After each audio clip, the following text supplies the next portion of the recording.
I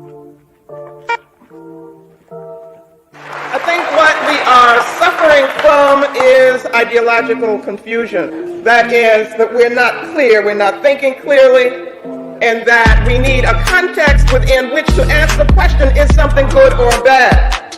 We assume that we have the same goals, but we never say what they are. It's time for us to think and articulate and establish our goals as Black nationalists and Pan-Africanists. We need vision, we need clarity. Otherwise, we can't answer the question, is it good for African people? Nationalist goal is self-determination. In the spirit of Delaney, Garvey, Malcolm, Amos, it is Pan-African commitment, that is the unity of African people worldwide and one Africa on the continent as a basis for African strength. So we are about building a Pan-African world order based on the principles of Ma'at, not in imitation of a European order. Ma'at as justice and truth. We need a nation concept, as Dr. Clark told us.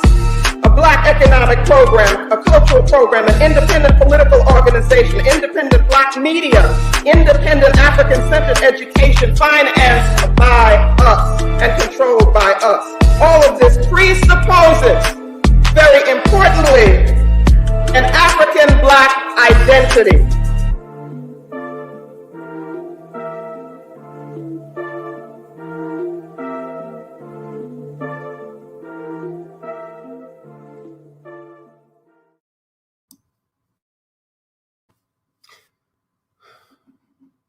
What's up, everyone? Welcome again to a special podcast, the African World Order. This is the 14th episode today, and we have another big topic to talk about. So that I'm going to detail to you. But first of all, I'm going to let my host, my other. How we call it? Like my co-host or yeah. You see me in the vocabulary, man. English is tricking me. The struggle, man. So my co-host, I will let them introduce yourself and tell the world who you are. And I mean, just briefly. Don't try to say too much, And yeah, go ahead, LB. Ladies first. What up, world? This is LB, the calendar and events coordinator with AI Philly. Glad to be here with y'all tonight. Mm-hmm. All right. The next one we have is brother Tristan. Go ahead, Tristan.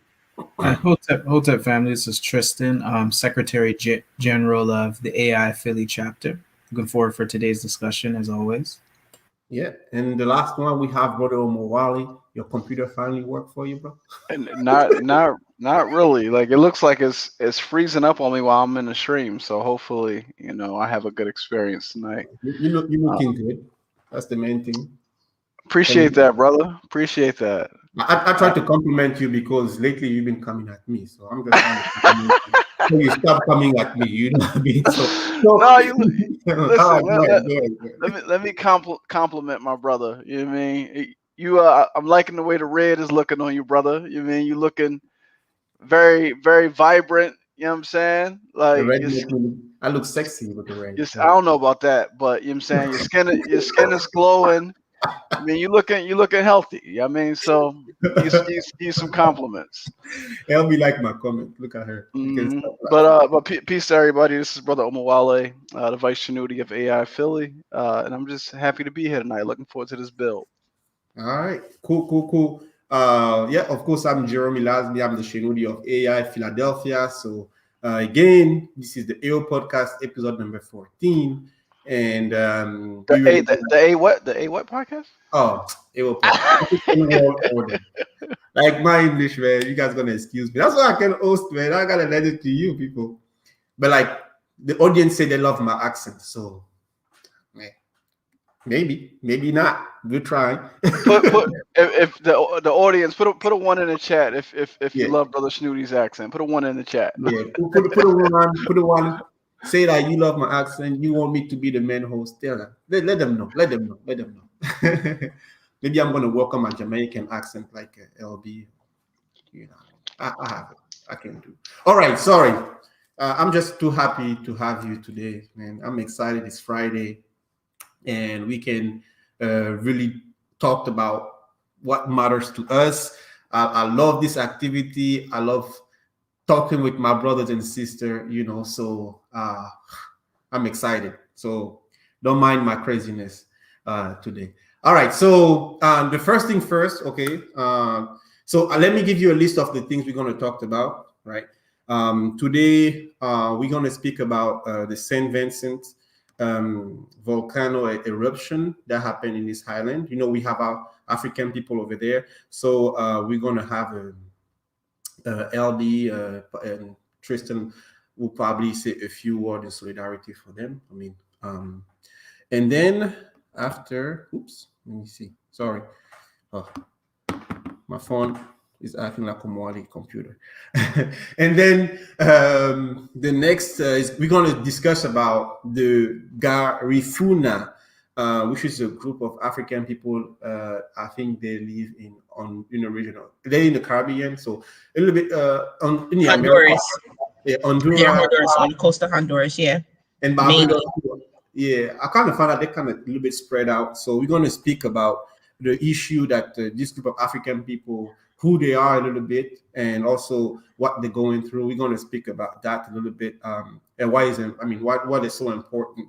So we need to watch for our people, and then we're going to go to the continent, speak about what's going on in Chad. The president Idris Deby of Chad died, I think Monday or the weekend probably. We're going to speak a little bit about that. And then an intellectual topic that we have here is also asking the question, should Afrocentrists use gender-inclusive language? And the last one for the best, as you know, is the hot topic here in the US is the Derek Chauvin trial and verdict. So we hope that we're going to be able to knock out all these different topics in the time that we have here. So let's start with the first one. So the St. Vincent volcano statement of solidarity. So LB, you want to say a few things about that? Yeah, no. The main thing I want to say is, well, the volcano, I think, and Tristan, you could correct me if I'm wrong. I think it's been maybe about 2 weeks or so. It's an active volcano that's pretty much engulfing St. Vincent and Grenadine. So we just want to show love and support to our brothers and sisters that's going through it over there. And also a lot of people have ways that you can donate and help support our brothers and sisters down there. So please seek those things out because they really need us. Yeah, basically it's just active because right now, the last time that I looked, the volcano ashes is reaching as far as Barbados, and Barbados is like 100 miles east of St. Vincent Grenadine. So yeah, just keep them in your prayers or whatever. But there's also some things that I've been reading been going on in terms of like the support there. Like some people are saying they can't get into shelters because they haven't agreed to the vaccine. So there's been a lot of things that has been going around that related to why they can't or cannot get help. So but at any rate, just lift them up, and if you can support. Yeah. Yeah, I was actually watching a UN video, and like the water, even the water, the rivers has like ashes, and they need fresh water to help them. And also farmer was struggling. So AI doesn't have any type of ways of right now of sending anything to them as an organization, but I'm sure that you can find ways to help, to send water or anything that you can think, any type of supply that you can. Yeah, there's numerous people on if you just type it in on, especially like on Instagram, and you'll be able to find those people. Obviously you want to vet those people because you don't want any scammers taking your money. You want to really make sure that it's going out there. But there are some people that I've been able to send money to to help them down there. So like really lift them up, because from what they're saying, sounds like the volcano is going to be erupting for a little bit. Like they don't really know when the end is going to be for that. So it's a serious situation, because that's all the people know. That's the only place they know. So yeah. So anyone want to add anything to what has been said, or? I just want to add just one quick thing, to add to what Sister Lydia was saying about, looking. I think it's important to emphasize the importance of seeking grassroots organizations, because I remember with the last incident with IET, what had happened with them. I think it was the hurricane, if I'm not mistaken. You saw a lot of Eurasian philanthropy going on, and scams like Wicked Witch of the West, Hillary Clinton and her husband, some of the scams they were involved in. So I just like to always reiterate that charities are agents of Eurasian terror domination. I think that's something that we can sometimes forget, So I think that's very important to reiterate. Omwale, or you good? Yeah. I mean, I don't know if I necessarily have any update on this particular thing. Shout out to Brother Frank, Sister Yara Santiwa. I see y'all in the chat. I guess my only point that I would add is, I know when the volcanoes initially went off, I saw a chart floating online that showed that there were several volcanoes that went off like along the same, I guess, meridian or whatever. And like, I mean, we don't really know what's happening with the Earth right now. We know that as a result of Urugu being in charge, that we are not in alignment, that we are not in balance, and I think that all life forms on the planet are suffering as a result of that. Not just human life, but plant life, sea life, all life is really suffering. As Urugu tries to run the planet, into the graveyard so that they can once again feel comfortable here.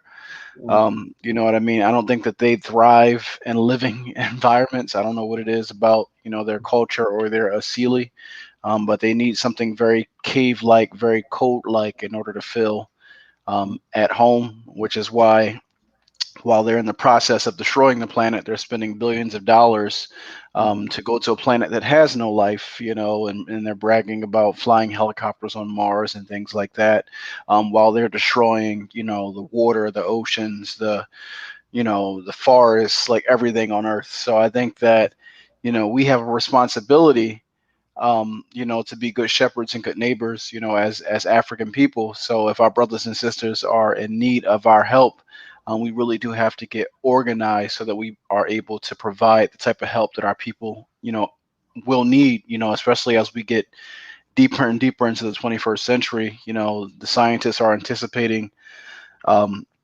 it's funny. I don't listen to NPR often. I actually used to listen to it a lot back in the day, but the other day I went to pick up my son from school, and I forgot to bring my cell phone, so I couldn't listen to music or like anything. So I was like, let me just turn on the NPR, because I refuse to listen to the radio.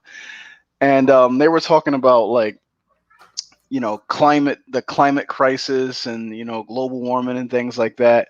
And I'm like, yeah, the climate crisis is something that has been produced by the economic crisis, i.e., the global industrial economy is run in a way that's not in alignment with nature. True. So as a result of the way our economics are, it's producing all this mayhem around the globe. So definitely keep our brothers and sisters in Honduras in your prayers. And I think that we all need to be getting prepared, because I think that things are only going to get worse. And we have to be able to meet, whatever is coming around the corner. We got to be prepared for it. So. All right.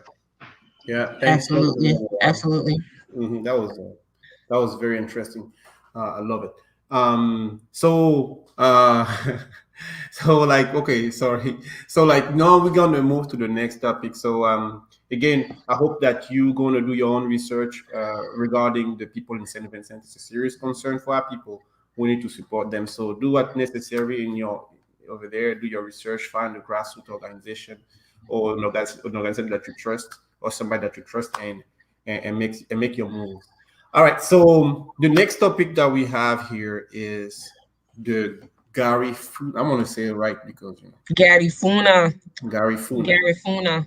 Garifuna in the people of Honduras. So Yeah, LB, you mind just maybe tell us a little background so like we know exactly who they are, maybe if you. yeah. So I mean, the Garifuna are some Africans who, oddly enough, they've been on this coast for generations, Yeah. right? Like, over 200 years. And they got there because the English was like, yeah, y'all can have it. Well, you know what I'm Yeah. saying? Spanish was like, this land, it actually was land that was considered like no good. Like they couldn't Yeah. do anything with it. And these people, And as that was back resilient as sorry, that was back this, in the 1700s. That yeah, I was want to say like even, in the middle of like the slave trade, right? I want to say The even earlier. Maafa. We say Maafa. My alpha, right. I want to even say earlier than that because some people say 200, like, they've been there over 200, and I've read where they've been there even 400 Yeah.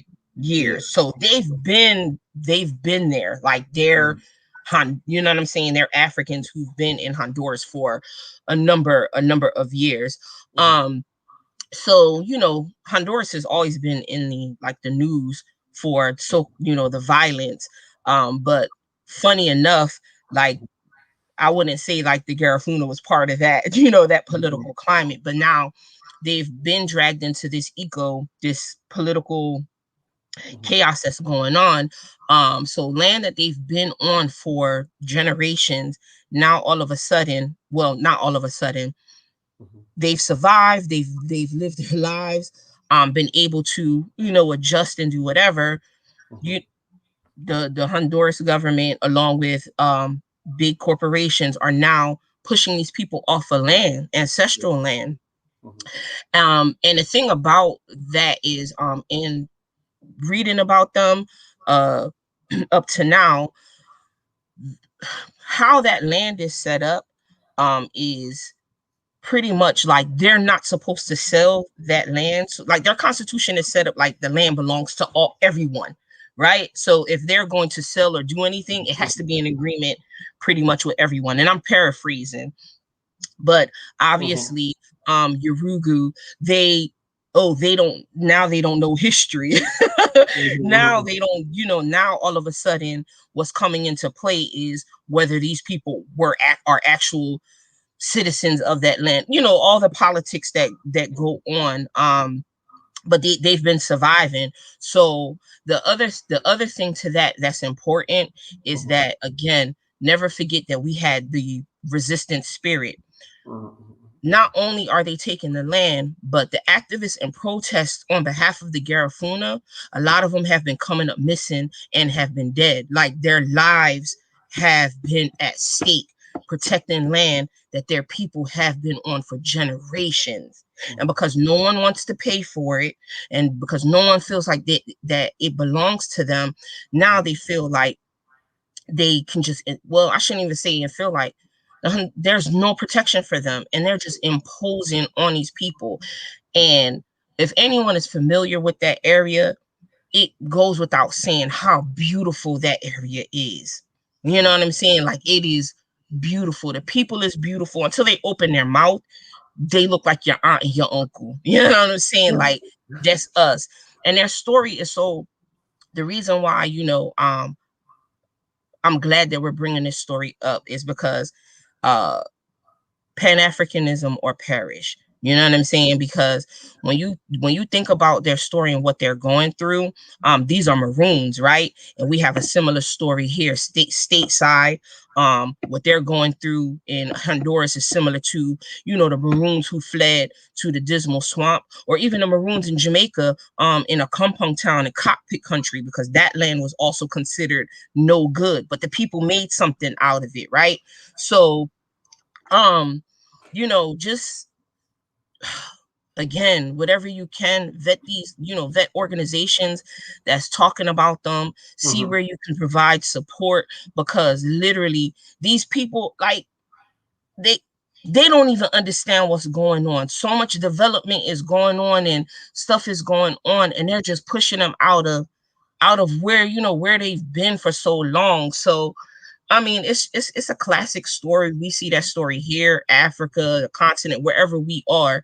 It's always an issue of land, and it's nothing similar. So I'm glad that we're using this time to kind of prop them up, and heighten up their presence, in Honduras. So yeah, the Garifuna people, African people, maroon people that's being pushed out by big company and the government, and no one is there to protect them. Like they're literally opening up, like, and killing them out. You know what I'm saying? And we don't hear about them because they want to take their land and make it seem like that no one was there, and it didn't belong to anyone. So yeah. Yeah, it hurts my heart, man, and it really does for me. You just raise like the sense of urgency we have to get organized on a global scale because, as For Malcolm real. said, land is the basis of all revolution. And the fight for the 21st century is the fight for African survival. It's going to be a fight over land, over water, over basic resources, right? Because as the economy continues to transform, this economy, the way that it was set up was already based upon theft, right? Because you shouldn't have to sell your labor for wages so that you can access what's given to you by birth, right? Right. When we're born on this planet, we have everything that we need. Everything that we need is in the land. The wealth is in the land. The land provides, it sustains. If somebody comes and takes your land from you, they put you in a situation where you have to find an alternative means of survival. And if that alternative means of survival is wage labor, and we get in a situation where half of the planet can't sell their labor for wages, then how do our people survive? And you have these megalomaniacs and corporations that are running around and grabbing up the land and grabbing up the resources, and we still continue to fight them as individuals. We got to Yep. fight them as one. We got to fight them Yep. as a collective. Yep. That's the only way that we can resist. Because if you try to resist by yourself, you'll just end up missing. Exactly. You know what I mean? Like Exactly. you need the collective pressure of the group. The group is our only protection. The group is our only survival. So when you say Pan Africanism or perish, like that's real. You know what I Yeah. mean? So that's I know that we have lots of folks here in America who want to separate themselves from the global African body because of their proximity to whiteness or their proximity to the empire, and they think that by waving an American flag that they can gain some of the benefits of the empire. But I mean, the reality is, we are a part of the global Black world. We're a part of the global African world. So what's happening to Africans in Honduras, and was it Garifuna? Apologies for pronouncing it wrong, but like we got to be on top of this, and Yeah.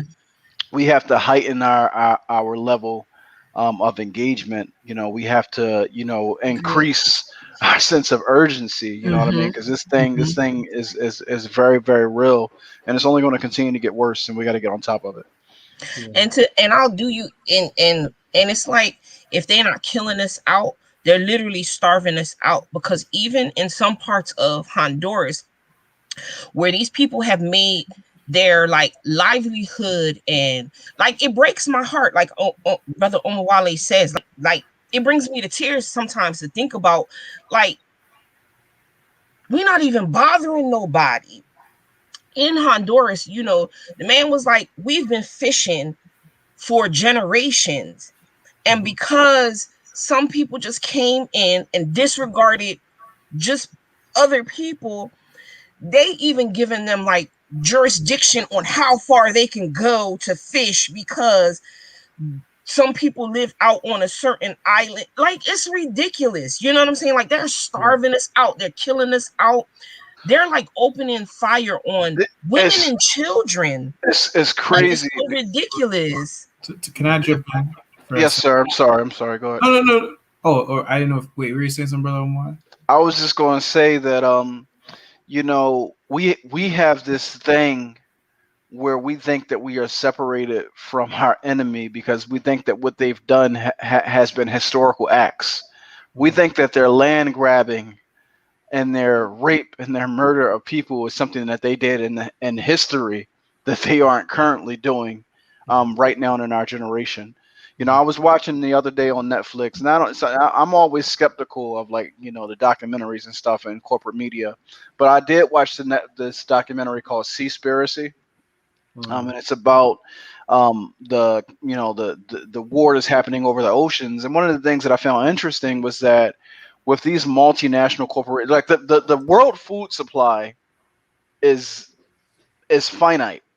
So if you have a massive consumption culture, that food has to be supplied from somewhere. So as this cancer does, it keeps growing and looking for other markets to consume. So I learned that what we saw on, like, the what do they call them, like the Somalian pirates or whatever, like those people were fishermen, and they had to go further and further out into the ocean because the industrial fishing liners were taking all of their fish. So their livelihood has been disrupted. Same thing on the western coast of the African continent. These people survive off of fishing, but you have all of these industrial fishing liners coming in and snatching all of the fish out of the ocean, and it's making our people go further and further and further out into the ocean to try to get food. And you have corporations coming in, and they are poisoning water sources. So you have African women have to walk farther and farther and farther so that they can get water to bring back to the village. Like, this stuff is having a real impact on our life. And if they will starve us out and kill us if we don't do something about it. Go ahead, Tristan. Just a couple of things. Well, one, something I wanted to hit on that Brother Omoy brought up with the movement here in the African Afrophobic movements here in the United States. It's kind of funny how we don't make these kind of connections. I think with African people like that, I think they've raised their white flag, so to speak. People like that, and I think we just gotta realize some people, you know, are gonna love the plantation no matter what, because that's all they know. Right. But the sad thing about it is you can see the clear connections historically, and, you know, for those who history, you can see it contemporarily as well, even with what's going on in the Gullah Geechee Sea Islands, the issues they're dealing with hotels moving in, and more immediately those of us in urban centers like Philadelphia or Baltimore, certain parts of LA, et cetera, you can see gentrification, right, as an act of, you know, aggression. But we don't make those connections, and I think that's one of the problems when we get. And I think I think I have to say it. I know we all know it, but I think it has to be put out there. I think this is one of the problems, that integration, the social integration. Because some people argue it hasn't happened. I have my views of how I define integration, but just for discussion's sake, the social integration, right? Us, you know, going to schools with the Yoruba Pitney and going, you know, and you know, in their politics and stuff, people seeing themselves as American or as British or as Canadian. And particularly, I'm talking obviously African people in Western countries. It limits our conceptual landscape into these where all we're seeking is equality. And then you get this political diversity that we see today. And well, you all know how I feel about political diversity, but you know, so that integration has really created a conceptual nightmare for us. And I think everything you said, Tristan, is so on point. And I also think, again, I'll say it again, and hopefully it sinks: Pan-Africanism or perish, right? Because what this also speaks to is the anti-Blackness that happens across these Latin American countries, right? So they come here, then we get these, to Tristan's point, we get these conversations about allyship and solidarity, but you come here with unaddressed issues with Blackness, right? You know what I'm saying? With a complete disregard to Blackness, you come, you know, specifically to the United States, and you practice these things, right? But you want us to be okay with the fact that, okay, you're not Urugu, but you know what I'm saying? You're still not Black, right? And you practice these things because, you know, let's put it out there again. Like I said, this is the government, you know, on top of these corporations that's pushing them out. And the people that work in these governments, they don't look like me and you. You understand what I'm saying? So, we need to really be clear. I mean, Tristan, you hit it on the head. You hit it 100% on the head. And I mean, yeah. And Tristan, I like that you brought it back here, made it very real for some of our viewers who may be, on the American side, because with the Gullah Geechee, I was watching a documentary on that, and there was a brother down there who that's his lineage, but he had moved to New York and became a realtor, and now he's back down there and he's helping the, commercial real estate people to Mm-hmm. sell out. And he's like, hey Mm-hmm. man, this is America, this is Wait, capitalism. wait, I have to check you. I think I watched. Was it a Vice documentary? I think so. I think I saw that, and I was curious. Yeah. You saw the brother, right? The brother that was, well, I don't want to call him a brother, but he was a black. I don't really want to call him a black man. Yeah. The Afro-Saxon who was there, like selling out his people, like helping the corporations to come in and steal the land from under the people there. And he comes from that. So when we talk about, when like the idiots, as you call them, like to say, oh, well, such and such sold us. No, our enemy can't defeat us without having somebody on our side turn. So even when we look today, we see in our internal enemies that's working against us and aiding our enemy, right? In my mind, I think it's treasonous, and I think that we need to have a way to deal with them. I mean, yeah. All right, perfect. It's halftime here. I mean, So just real quick, Shanuti, again, just to reiterate, if our, Garifuna brothers and sisters out there is hearing, or anybody, close to them, just let them know, like, we hear y'all. You know what I'm saying? We hear y'all. So please, everyone, just read up what you can, do what you can, because like we need each other. Yeah. So go and research more about our people. You have the name on the chat. It's the Garifuna. Very resilient people. Research them and try to find out more about and support as much as you can. So like I say, okay, so we going to move to the continent now. But first of all, I want to let you know that we're a serious organization, Afrocentrists International. We've been here since 2011, and our goal is to bring our people together, and also organize everywhere as African people. So you can contact us on Abibitumi, Instagram, Facebook, by using AI Philly. AI Philly, you can see it's written under. Also, you also have an email address that we're going to write on the chat. And you can, if usually we're very busy, we like to support, but we don't have time. You can always trust us with your money. You can send us some donation, and we're going to organize program for our people. So donate.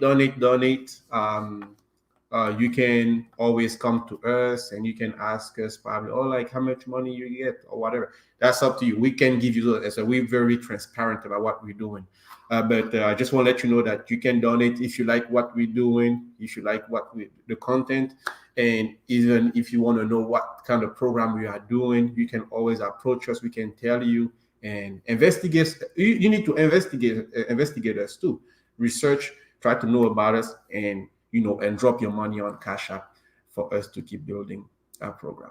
All right. So we're moving, like I said, we're moving to the continent, right? So an event happened that kind of probably surprised a lot of people. The president of Chad, Idris Deby, died while fighting, quote unquote, what Chad people call rebellious or terrorists. And that was very surprising. So it's for we just thought it's kind of important to speak about. Omoale, you have you had a discussion about I always loved your lecture about Nigerianism on trial, because it kind of it's more like a geopolitical lecture to understand a little bit like the behavior of people, the power dynamic in Africa, what's going on in Nigeria also with Boko Haram and all the Islamists. And what is the death of Idris Deby? Even if I can say that he was a bad leader in my opinion, but recently, since Libya was attacked, the army of Chad is kind of the one that is fighting in the Sahel, in the Sahel, in the desert area. And the question is like, what is going to happen once now that the president of Chad has passed? Like, are we expecting now more disturbance in that area? I mean, we this is the questions that we have today. So like, this is why I think his death is very important. Like, what's going to happen? Are we going to see more quote unquote terrorist attack, more disturbance in Africa? Maybe you want to speak about something different. I know you all heard about this. I have, but I need this is one of the stories that I need to do more research on before like I speak on it. It's always, disheartening to see our brothers and sisters like that internal conflict, because we know that it's instigated by external forces, for interests and agendas that are not our own. But for this particular situation, I need to do a bit more research on it before I can confidently like weigh in. But I will say that the 21st century, like when it comes to the African continent, a new scramble. I don't even want to call it new, because the first scramble has never stopped. It's just you have new players. You have a lot more complexity, and a lot more different techniques are being used. And you have now Afrikan, the U.S. Africa Command all over the African continent, because Africa is a strategic resource for the global economy.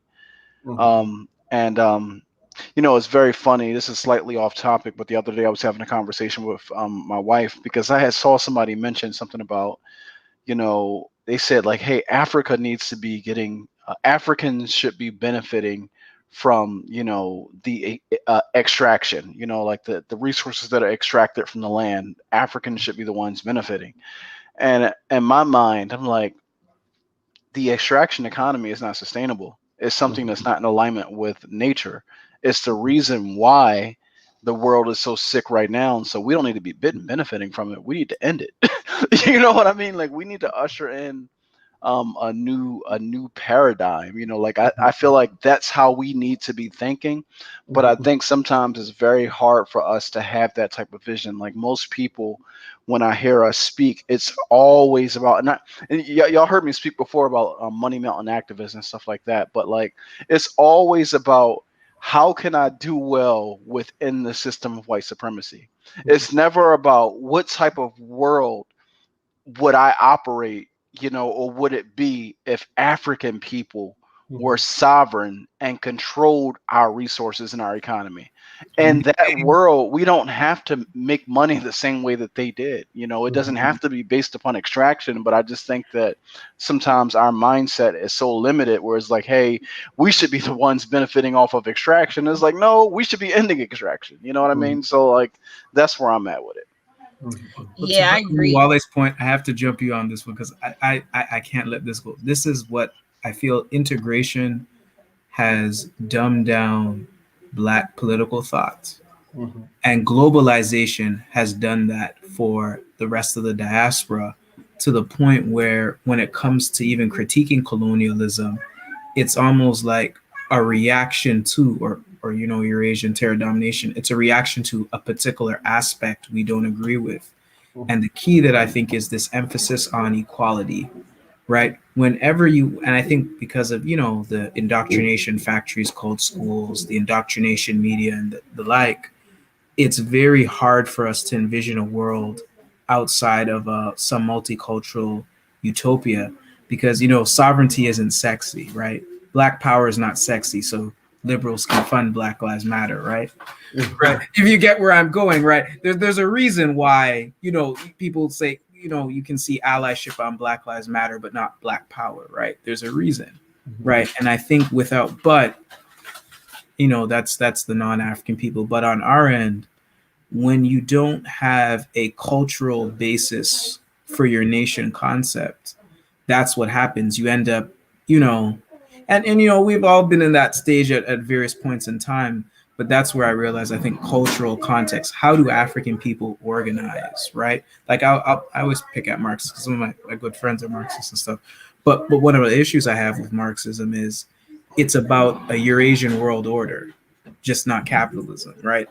And it's kind of ahistorical because the problem we have is that it's European culture imposing itself on African people, right? And I think that's really what we sometimes struggle with, is that our problem is a holistic one. It's not about political economy. It's not about X issue or this. It's the overall systematic imposition of Eurasianism onto us. And I think that's when you don't see white supremacy in that way, it's hard to have that type of vision, if that makes sense. I went a little bit longer than I wanted to, but I hope that kind of helps. That was perfect. I was gonna say, yeah, that was perfect. You guys pretty much said it all, and I think Omawale, you said something, where I kind of laughed, where you said it's like, and I know, I know you're probably saying no,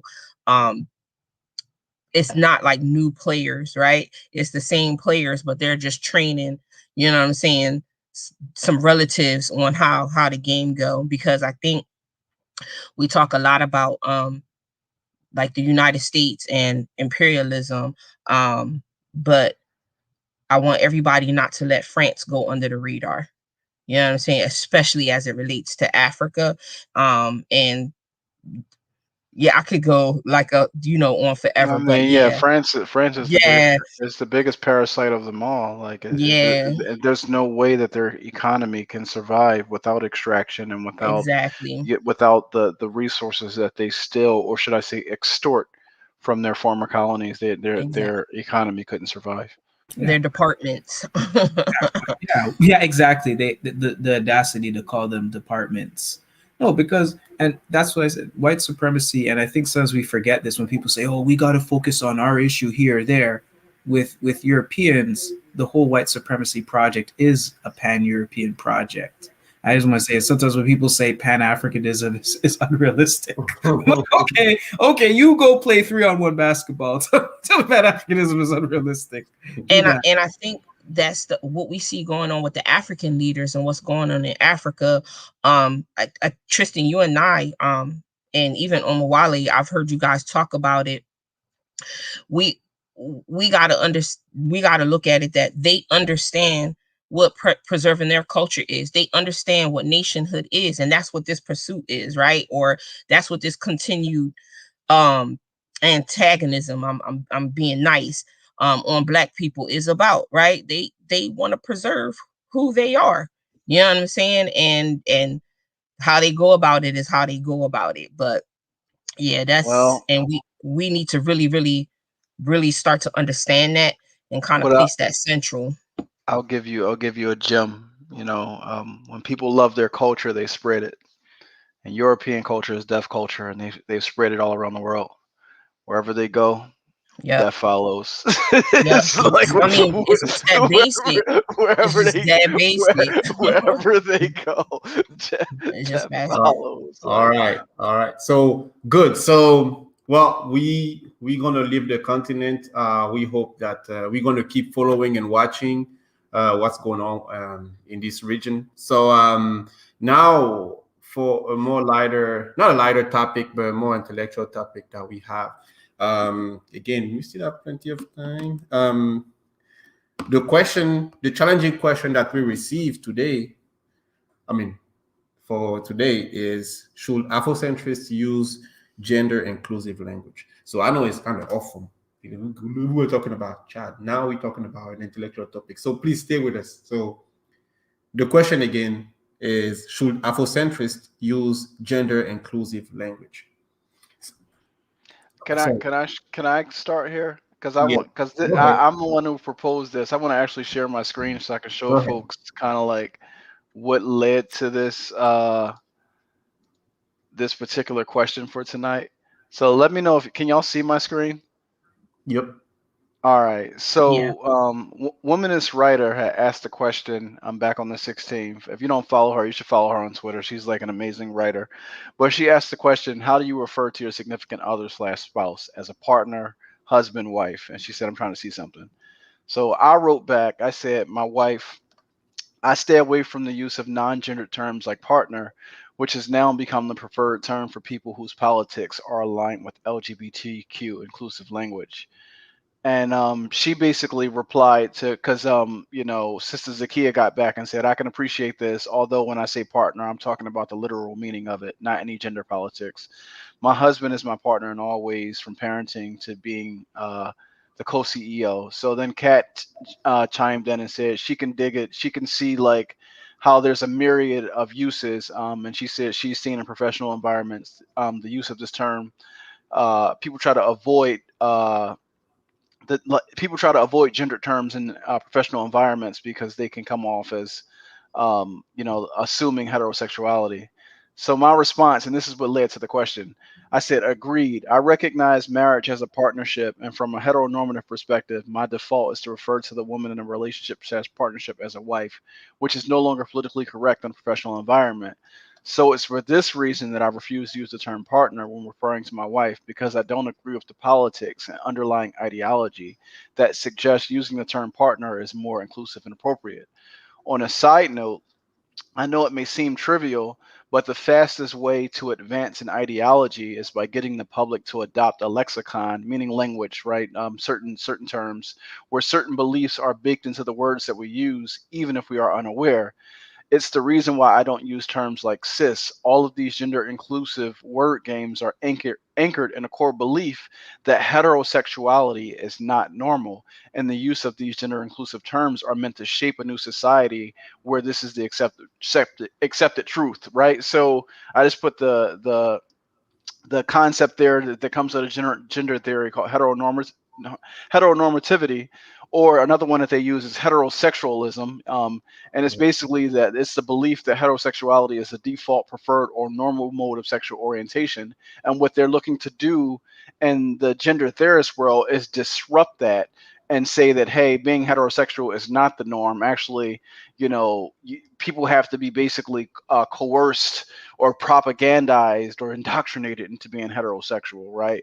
So the last thing that I shared with her was an article from USA Today that was released earlier this year, where it said New York schools defend inclusive language guide, asking students and parents to avoid phrases like mom and dad, right? Yeah. So I'll stop sharing there and I'll go back to, should Afrocentrists use gender inclusive language? Like, no, because we shouldn't use anything that adds confusion to our people. If the use of this language is so that we can foster a reality where you have he, him, her, Zed, Zach, black, whatever, people cannot, like, that's not the way that our societies work or the way that our societies are structured. This is an attempt at European futurism. And to me, European futurism is just another word for dystopia, right? They're trying to create these malevolent reforms in society, so that the economic resources of the globe can stay allocated the way that they're currently allocated. And one of these reforms that they're trying to create is the gender reform. So I think that we have to be very clear on what they are attempting, and why they are trying to disrupt the notion that humans are not heteronormative or that heterosexuality is not the norm. Like, that's some demonic shit. But I won't go there in this particular talk. I'm not gonna So, lie. For a minute, I was stuck to heteronormative. Glad that you had a definition for me. I was like, oh, okay, that makes sense. Anyone who want to jump on this? Yeah, I mean, I agree with Brother Omawale, but in the spirit of transparency, because I'm like a grown woman, I wasn't referring to my other half as a boyfriend. Like, that's middle school for me. Like, yeah, this is my boyfriend. I'm a whole grown woman. So for me, because I'm never like, I don't give a fuck about them. Like, right. So when people used to ask me, I used to, yeah, my partner. So I mean, it's probably a whole bunch of people that think like my partner is, but I was never like, you know what I'm saying? I'm usually 99.99% of the time I am not talking to them, especially if it's outside of work. Like I don't give a fuck about your terminology, but in regards to like where we are now, like what Omawale say, we do have to be mindful of like the climate that we're in, and you know what I'm saying, not subconsciously promoting things that principally we're not behind. So now I'm just like, all right, well, I won't say it just because I know what the implications are. But before, like, admittedly, I used to be like, oh yeah, my partner, when I was talking about my dude, like, because anything else to me would have been just like childish, I guess. I don't want to say childish, but it just didn't fit the stage that I was at. So calling him my boyfriend was like, I'm like, it's a grown man. Don't talk to me like that's my boyfriend. I get that 100%. That's why I said to sister replied and said, like, I get it. Like, a marriage is a partnership. Like, when we talking amongst ourselves based upon our values, it's assumed, right, that we're talking about the same thing. But when we're out in just this polluted stream that is, this current Western society that we exist in, for me, everything is political, right? Because I engage things from a war perspective, right? Politics is war. And, in terms of like on the battlefield of ideas, the way that a campaign is advanced, it's advanced through the use of words, through the use of symbols. And our enemy is very crafty at co-opting language. And you will have normalized certain quotes and phrases into your language, into your daily use, that you don't even know what they mean, right? Because there's certain assumptions embedded into it, and you may think that it's innocent, but in the reality, they're just very crafty at advancing what they're attempting to advance. I mean, like, I think I brought this up to you, Sister Lydia. I said they literally co-opted the rainbow. If you grew up in the church, the rainbow was supposed to be the symbol of, like, the flood and this Christian symbol, right? Like, they literally came and it was like, no, we're going to take the rainbow from the Jews and now it's ours. You know what I mean? So they are excellent at co-opting language and symbols to advance their ideology. And you just have to understand the type of world that they're looking to shape with their ideology. And you have to ask yourself, is this a world that's based upon Ma'at? Is this a world that's based upon African principles and African values? And if it's not, then I don't want to be party to helping to advance the madness. Yeah. Just to add something to the discussion, two things. The first thing, I think one thing we need to be clear about, and probably repeating, but I'll just say it this way just to be explicit. The Gender Project of the West is another religious missionary wing, right? We have to understand this. The whole gender and women's studies is a colonial project, right? Women and gender studies is a colonial project pushing and imposing another aspect of the European, specifically the Western Eurasian view of gender onto other people, right? All over the world, right? Right? That's the first thing. So it's a colonial project. I think it's important to emphasize that. The second thing, I think a corrective for us, maybe for us, just so we're clear, is maybe incorporating African languages in how we refer to each other. I think that's a good way to counteract that, because within our culture is within our language is our culture, and hence our perspective. Yeah. And I think that would be very helpful, so that we're clear that we're not, because I think when we're dealing with Eurasian languages, it kind of traps us in a box where we're kind of forced to, like, as if we're chocolate covered Eurasians, in which we're not. So I think using African languages in those very strategic capacities is important. Of course, speaking, of course, but I'm just saying it just for the purpose of this discussion. I think that's something to push forward. And the other thing too, like, those parents that is having a school tell them that, they need to lick out against that, because there was no way my kids go to a school and every school that my children go to and they did something that I didn't like, who mouth they heard. I lit all of them up. I'm lighting y'all up. You understand what I'm saying? I'm lighting all of y'all up. And I'm telling you, let my kids come back and say you did something to them because I said something. It's gonna be that work. That's how I used to do it. So y'all, they sitting here letting these people tell them foolishness. Couldn't have been me. I couldn't have been at that school. You understand what I'm saying? Like, y'all just sitting there complaining about what these people is telling y'all kids.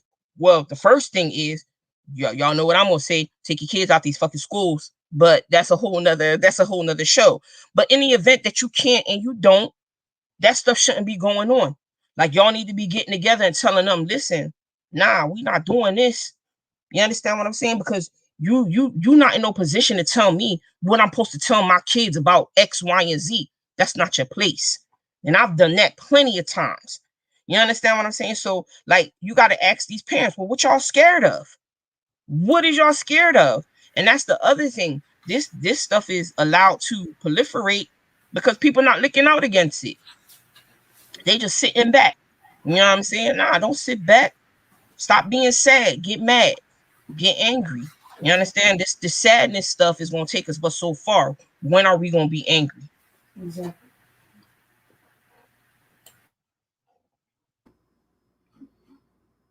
Yeah, sorry, I was putting my headphones. Now, a lot of things have been said, man. I have no other comment. Those type of things, I need to think about it. I just received a lot of information, learn a lot of new words, so I gotta go sit and think about it. So yeah, that's very interesting. So please react on the comment over there, what you think about the topic. Comment, share your thought later on. So so we're gonna wrap up here soon. The last topic, of course, that you all know is I'm going to hold it, but before, again, follow us on Abibitumi, Instagram, Facebook, on Instagram using our at AI Philly. You can find us and you can ask us any question you want. You can ask us how to join. And last thing, like up the video then. Yeah. And drop a donation if you have. If you don't, you can always just send us like a good word of like, hey, keep going, we appreciate your work, but we like the money, it's not a problem, we can use it for our program. So the last topic that we have, right, is the hot topic of the week, and I'm sure all of you watch it. It's the Derek Chauvin trial and verdict. So we're gonna do a round table. So who want to go first? Talk about the Derek Chauvin trial and the verdict that came. Who want to jump in? Who want to go first? I know you watch it. You are so tuned to the TV. Come on. Well, I mean, what's to say that hasn't already been said? Yeah, you know what I'm saying? Like, that's pretty much, I think, and everyone is probably aware of it. I think the thing that, and kind of speaking to what Omawale said about being careful of language and how they co-opt things, just look at the spin. Somebody called her Vampire Pelosi, but speaking like George Floyd went out there on purpose to get killed, you know what I'm saying, and saying some bullshit like he sacrificed his life, you know what I'm saying, like, why you said that, you know what I'm saying, so I think everything has been said about that case. People is really, people said what they said, but what Nancy Pelosi said, I mean, I don't even know. Like, somebody say something, because I'm gonna start cussing in a minute, and I don't want to do that. Like, cool off. Just real quick. I don't want anybody to think I'm laughing at George Floyd. I'm getting work done at my crib, and Lydia over here in the private chat, like, yo, brother Omawala, your basement guy working real late tonight. Boy, they make them work like 24 hours, 7, man. What's going on over there? Listen, man, this was a Around this the was a clock. this was a big project, man. This was a big Mhm, project. So, but go ahead, Tristan. I'll let you go. I think, again, I think when I look at our people's responses to it, the various responses, you're again seeing how different, I guess different ideological sectors of African people in this part of the world, in the United States, think about the situation, our political awareness or immaturity in this part of the world. And I think you see that in the different perspectives in response to the situation. And my thing is, just to give my take with that context in mind, I think one of the things, part of the integration problem and how it creates, a real serious dumbing down of African political thought, there's very little talk about self-defense. And I think the absence of that is very glaring to me. And that's really my thing, the absence of actually serious discussions around self-defense. I think that's a problem.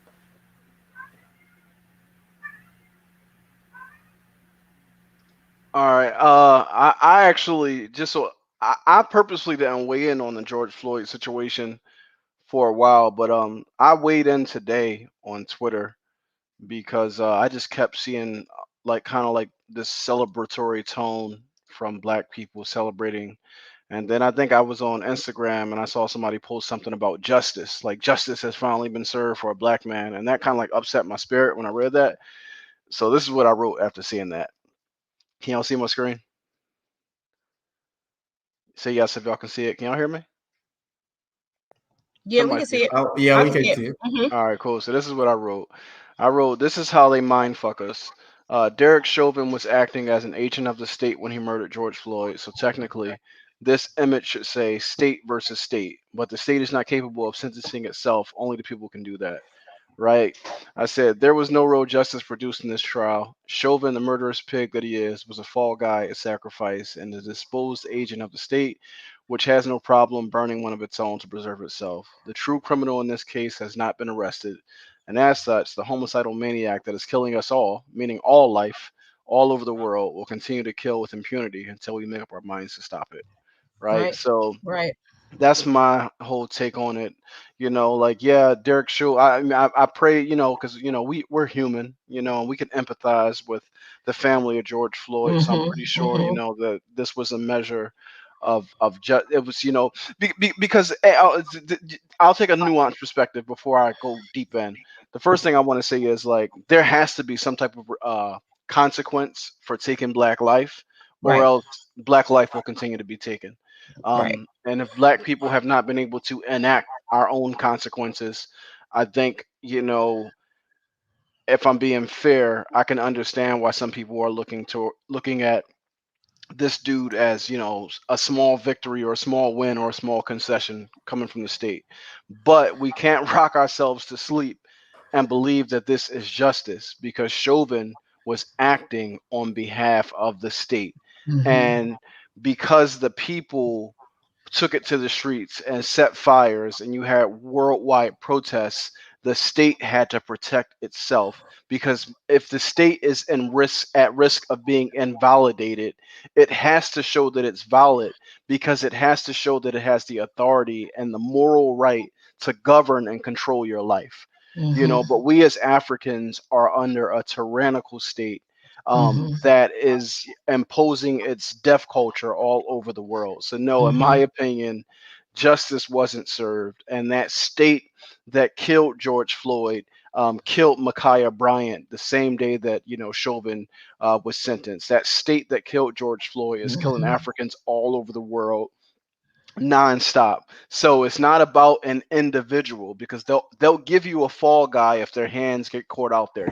They'll sacrifice a limb so that they don't lose the body, right? Mhm. But we can't lose sight of what our target is. And if we do, then I think we end up deluding ourselves into believing that we got some type of justice that we didn't actually get. Yeah, I mean, it's hard to top what you just said because I did not watch any of it because, as we know, many of us know, that's not the issue that the police is really killing people. That's the condition is there for them to do that. Like, and God knows how many of her brother and sister, died from the hand of the police and never got justice.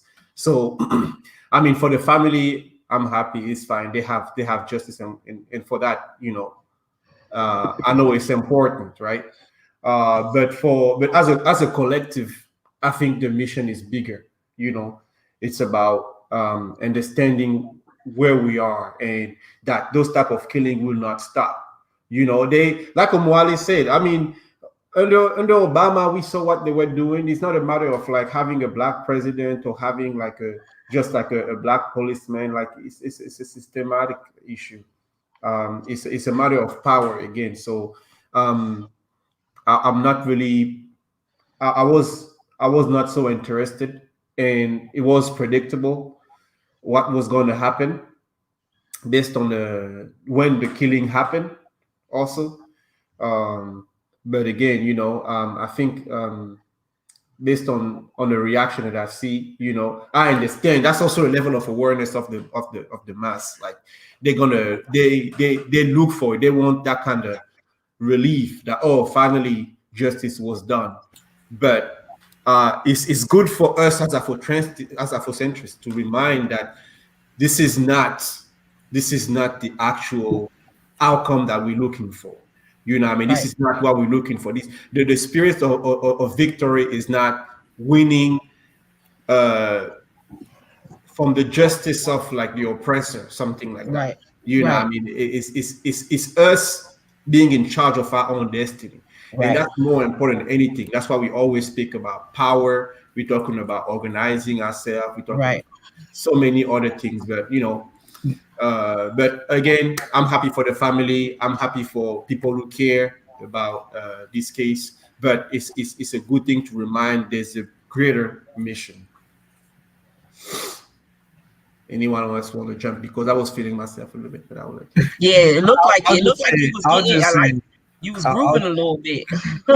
I'll just say, I think the people who see this as a victory, I think they announce their political perspective, and what we're seeing is the predominance of the white liberals of color perspective. It was a term I caught on Twitter that I really like, the white liberals of color. Really liking that term. I can't remember which tweet I saw that in. I'm not taking credit for that term, but I think it's very effective because when you have African people being liberalized, our critiques of racism tend to be in the area of microaggressions. I don't even like talking about microaggressions, but that's usually their critique. But as Afrocentrists, obviously, we want something different. But we're seeing in this moment, I think, really that post-Trump election, you're really seeing who is a nationalist, who is an integrationist, and within Right. the divergences of integrationist thought, you're really seeing them full blown, like very clearly by how they respond to things like this trial and the Meghan Markle assimilationist Mhm. wedding, tragic arrangement, and the likes, right? So that's what I'm really seeing in just people's responses. So I like to reiterate that we're dealing with a lot of confusion, a lot. Yeah, and I think also this, like you said, as Afrocentrists, this should be where we start coming up with the solutions, right? And I think one of the things you said earlier at the top is self-defense. I think a really serious conversation needs to be had about that. And I just want to just second everything you said, but I think as Afrocentrists or as people who are serious, this should be like, I mean, there's a number of things we can point to that should have ignited, you know what I'm saying, some action, but like it's really time to get to work now. You know what I'm saying? It's really time to get to work. It's really time to put things into action and like just really, like I said, the people who gatekeeping, as they would say, or the people who just not serious, it's time to point them out. Just let them know, "No, I'm not rocking with you." You know what I'm saying? Because you did you gonna mess up the plan, the objective. So I think we really need to have some really, really candid conversations now, and get this work in. All right, so We're kind of ready to wrap it up. Maybe one last word from Tristan. Do you have anything else you want to add? Last word, just to summarize everything we talked about.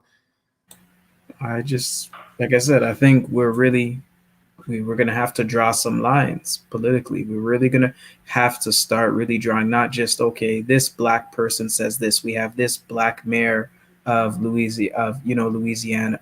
What's her political ideology? We have to start talking about our ideas in terms of our political ideologies. Are they Marxists?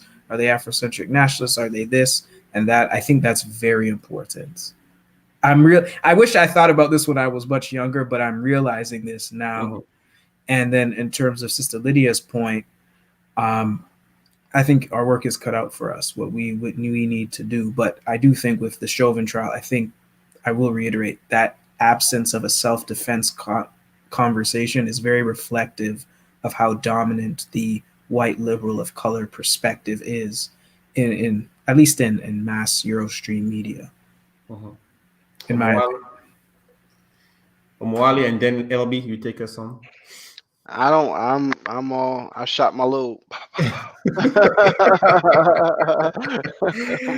all done. Great. Yeah. Well, again, that's great. Thanks. LB, anything else you want to add? Nothing that, well, let me not say that. I will say, like I said, let's get serious. Let's start to really, really identify and build with people who are principally in line with what the end game is. You know what I'm saying? And let's really get serious and put this work in, and set the example. And I will also say too, like, don't be discouraged. You know what I'm saying? We do this work and we have these conversations, not just for us but for the young people, and be encouraged that they're listening, and so let's just keep doing the work, and set an example for them. And basically it's Pan-Africanism or perish. You know what I'm saying? It's either that or nothing at all. All right. Shinudi, I do got one last thing to share before we close out. This weekend is Freedom Weekend. I think there are events happening all over the country, but specifically in Philly, there are events happening for Brother Mumia Abu Jamal. As many of you know, he's a political prisoner being held captive here in Pennsylvania. The state has been attempting to take his life via medical neglect. He just had heart surgery this past Monday, and the movement right now is that freedom is the only cure. If he stays in prison, it will kill him. So if you can come out this weekend to support any of the numerous events that are occurring, I'll be at the event. There's a live rally at City Hall in Philly on Saturday at 2 p.m. For Mumia. If you can make it there, definitely show up, show out and support. But other than that, free them all, free the land. We got to bring home our political prisoners, and we got to fight. Like, you know, I, consciousness doesn't make you, courageous. Being Afrocentric doesn't make you courageous. I think that's why, Dr. Asante and Dr. Mazama talks about the importance of having a victorious consciousness, right? Because we got to get over our fear of this white man. Because like you can know African history for the past 6,000 years. You can dress a certain way. You can speak the language. You can be Afrocentric in thought. But if you ain't ready to engage in battle, if you're not ready to, sharpen yourself, engage in, combat sciences, and prepare yourself to actually fight for your freedom, then everything that you're doing is for naught. You know what I mean? Because we ain't going to be able to intellectualize our way out of the situation. We have an enemy that only respects strength. And for us as African people, our strength is in our organization. So we have to get organized because organization is the remedy for what we're up against. So with that being said, we appreciate everybody for tapping in tonight, and I'll turn it back over to my brother Shanudi. Yeah, thank you, Omwali. Thank you for reminding. This is very important. So I hope that we're going to see you, as many of you, tomorrow downtown. Where exactly you say at the city hall? Yes, tomorrow's event, I think At it's a 2 p.m. virtual event. The, Okay. the event tomorrow is virtual. It's a fundraiser. And then the event on Saturday is at City Hall at Yeah. 2 p.m. I think it's from 2 to 6. So I'll be there if you can, show up, show up. Oh, tomorrow All is right. Saturday. Damn. Yeah, tomorrow is Saturday. You So didn't know? there's an event tonight. Then wow, there was a Friday night event that's virtual, Okay. but I just got so much going on. Y'all gotta forgive me. Yeah, it's all right. Tomorrow is Saturday, so I apologize. All right, thanks. So we have 2 more episodes this year. We have one other episode This season, not this year. season. Sorry, Yeah, this season. we'll be back for season 2. So the 7th of May, and then we're gonna have another one May 19th. No, May the 21st. 21st. So that will be during our AI week. So it's really important that we tune in for our AI week. It's gonna be usually, for those who know us, we usually go to the Malcolm X pilgrimage on May 19th. We go to Baba small event that he organized, like the Malcolm X pilgrimage. Unfortunately, with the COVID, we can't go again. But we're gonna organize. We're gonna have something online that we're gonna share with you through our newsletter for those who are connected with us. And we're gonna try to also next show we're gonna show you more about what the AI week is. But I just want to let you know that May 19th to May 25th, we're gonna have our AI week, a little event online that we're gonna propose to you that you can watch and follow with us. This being said, right, we're gonna let you go. We're gonna let you go tonight. We appreciate you tuning with us. We appreciate your donations and continue to follow us. And I'm gonna ask the production to go ahead and unity is our aim, victory is our destiny. Oh yeah, unity is our aim. Victory is our destiny. All right, hold that, family. I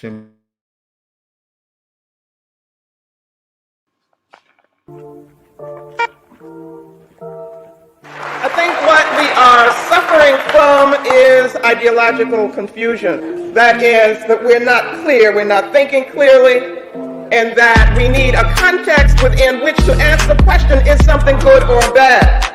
We assume that we have the same goals, but we never say what they are. It's time for us to think and articulate and establish our goals as Black nationalists and Pan-Africanists. We need vision, we need clarity. Otherwise, we can't answer the question, is it good for African people?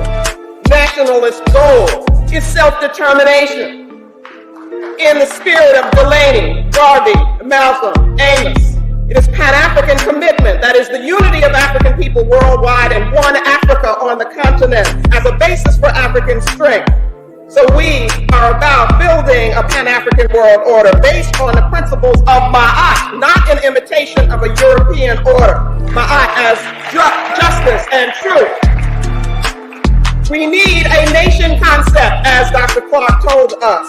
A Black economic program, a cultural program, an independent political organization, independent Black media, independent African-centered education financed by us and controlled by us. All of this presupposes, very importantly, an African Black identity.